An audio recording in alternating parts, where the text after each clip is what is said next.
Chers amis, bonsoir. Avant de commencer notre cours, nous demandons à chacun et à chacune de se sentir concerné, solidaire par tout ce qui se passe en ce moment sur la terre d'Israël et du fait que tout le peuple forme une seule chaîne constituée de maillons, chacun et chacune doit œuvrer pour le bonheur de son peuple. L'immunité spirituelle de tout le peuple juif, nous enseignent nos sages, dépend de chacun de nous. Comme l'explique le Talmud, lorsqu'une personne accomplit une mitzvah, elle fait pencher la balance de ses propres actions, mais aussi de tout le peuple juif aussi. Dans ces conditions, prenons sur nous l'engagement d'améliorer notre conduite avec notre Créateur. Cela aura des influences positives sur tout le peuple juif. Profitons de chaque instant de libre pour réciter des psaumes, accomplir des actes de tzedaka et surtout améliorer nos actes avec notre semblable et avec le Créateur.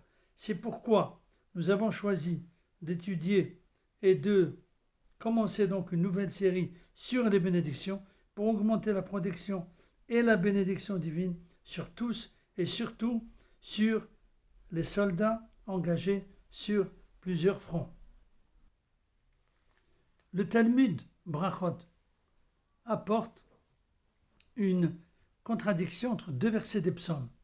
L'un dit l'Hachem Haaretz, c'est-à-dire la terre et tout ce qu'elle renferme appartient à Dieu. Le deuxième dit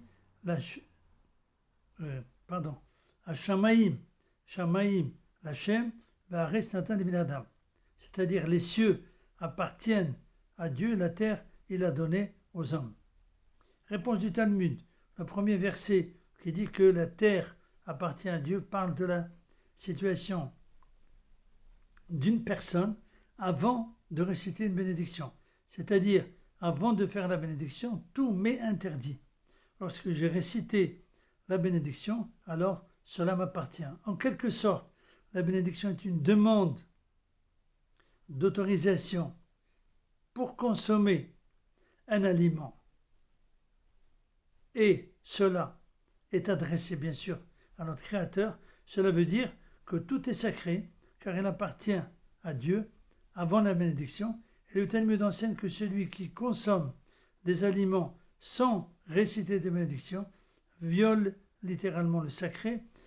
Rabbi Hanina bar Papa enseigne que celui qui profite de quoi que ce soit sans réciter la bénédiction adéquate vole littéralement le Créateur, c'est-à-dire et lui vole la bénédiction. En plus, il vole l'assemblée d'Israël. Pourquoi? Car à cause de lui, celui qui ne récite pas la bénédiction, les fruits peuvent subir des dégâts, des altérations. Nous voyons donc l'importance de la bénédiction. Cela concerne aussi bien la bénédiction initiale que finale. Aujourd'hui, nous allons parler principalement de la bénédiction initiale, c'est-à-dire celle qui est récitée avant la consommation des aliments. Alors tout d'abord, il faut savoir que dans la bénédiction, nous avons ce qu'on appelle un tronc commun. C'est le suivant, Baruch Ata Hashem Elokeinu Melech HaOlam, c'est-à-dire tu es source de bénédiction, Hashem, notre Dieu, roi de l'univers, et la suite, c'est selon le fruit ou l'aliment consommé. Alors, Boré Peri Haaretz pour les fruits de l'arbre, qui crée les fruits de l'arbre. Pour les légumes, Boré Peri Adama, qui crée les fruits de la terre. Pour tout le reste, c'est-à-dire viande, poisson, lait, fromage, eau, boisson, etc. Chez Akol, Nihya Bidvaro, qui crée tout avec sa parole. Lorsque l'on veut réciter la bénédiction, on prend l'aliment dans la main droite et on récite la bénédiction en articulant chaque mot sans avaler aucune lettre. Le Rabbi Yehuda Tzadka Zetzal disait que pour réciter une bénédiction convenablement, il faut la séparer en trois. C'est-à-dire Baruch Ata Hashem, virgule, Elokeinu Melech HaOlam, virgule, Boré Peri Haaretz par exemple. Avant de réciter la bénédiction, il faut s'assurer que les mains sont propres et être dans une tenue vestimentaire correcte pour réciter la bénédiction. Il faut aussi que l'aliment soit prêt à consommer juste avant la bénédiction, c'est-à-dire si on veut consommer une date par exemple, ou tout autre fruit qui peut être véreux, il faut donc le vérifier avant. Si on est assuré que le fruit est apte à la consommation, on peut alors réciter la bénédiction. Il faut donc consommer l'aliment immédiatement après la fin de la bénédiction, sans aucune interruption. On doit aussi, avant de réciter la bénédiction, être sûr que c'est bien la bénédiction qu'il faut pour tel ou tel fruit.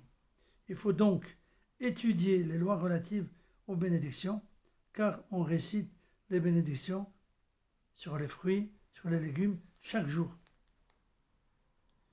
Il existe aussi une autre bénédiction que l'on récite lorsqu'on consomme de la pâtisserie ou des plats cuisinés à partir des 5 céréales suivantes: le blé, l'orge, l'avoine, le seigle, l'épeautre. Quelle est la bénédiction?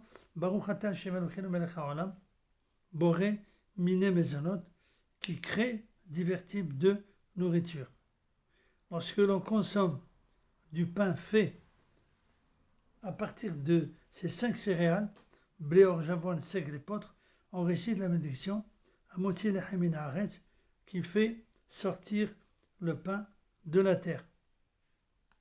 Cette bénédiction, en général, est toujours précédée de la bénédiction sur l'ablution des mains. On ajoute à chaque Kiddushan b'mitzvotav, c'est-à-dire qui nous a sanctifiés par ses commandements, V'tzivanu, qui nous a ordonné à netilat yadayim, de se laver les mains de l'ablution des mains. Si vous avez une question, n'hésitez pas à la poser aux administrateurs. Comme à notre habitude, prions toujours pour la guérison de tous les malades et tous les blessés, le retour des otages sains et saufs, et l'avènement du Mashiach bientôt de nos jours, avec la reconstruction du 3e temple. Be'ezat Hashem. Merci de votre écoute. À bientôt. Be'ezat Hashem.